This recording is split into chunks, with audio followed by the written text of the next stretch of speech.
técnico de arquitetura e engenharia civil, chamamos de cortes as representações gráficas de vistas ortográficas seccionadas. Os cortes devem conter os elementos internos da edificação, além de elementos em altura que não aparecem na planta baixa e são elaborados na mesma escala dela. O corte é como fatiar a casa. Você consegue ver a espessura da laje, do piso e a altura do forro. As posições dos cortes são determinadas pela representação de elementos de maior importância ou complexidade da edificação. No mínimo, 2 cortes devem ser realizados, um no sentido longitudinal e outro no sentido transversal. O posicionamento dos planos de corte, sempre que possível, deve passar pelas áreas molhadas da edificação. O sentido do plano de corte deve priorizar o maior número de elementos construtivos possíveis, como escadas, elevadores e planos de cobertura. Devem ser indicados nas plantas baixas a localização e o sentido do plano de corte. As fachadas são os elementos gráficos do projeto arquitetônico que mostram as vistas ortográficas principais, frontal e posterior, lateral direita e lateral esquerda. Sua finalidade é mostrar a visualização final da obra, a forma e a posição das aberturas de portas e janelas, além dos materiais e texturas externas. Fachadas não são cotadas e são executadas na mesma escala do corte e da planta baixa. Nas fachadas, os desenhos de achuras indicam as texturas dos materiais usados, como o concreto, o vidro, a pedra e o tijolo à vista. A planta de cobertura é a vista superior de uma edificação. Ela traz a representação de todos os elementos do telhado, inclusive o desenho da rede pluvial da edificação.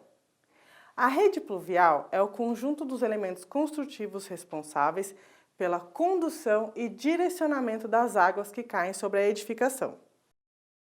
Na planta de cobertura não pode faltar a posição dos elementos do telhado, setas indicando o sentido de escoamento das águas do telhado, inclinação ou declividade, e o tipo de telhado que será usado, se é de barro ou de fibrocimento, por exemplo.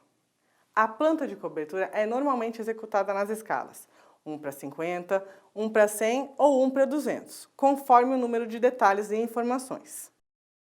A planta de localização é a vista ortográfica superior da construção no terreno.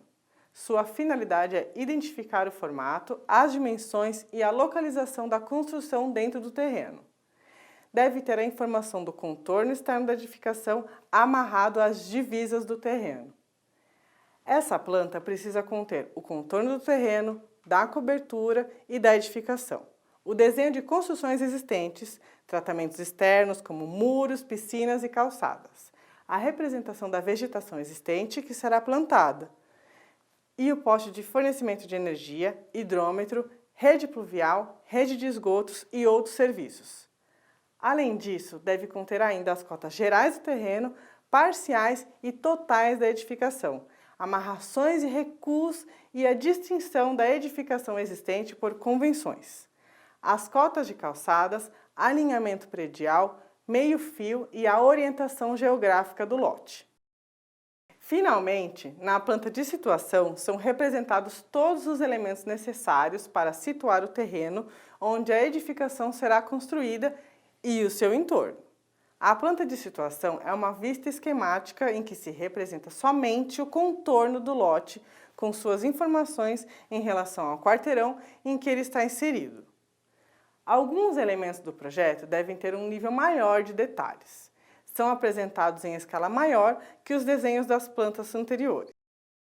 Você pode detalhar desde uma janela até uma churrasqueira, por exemplo.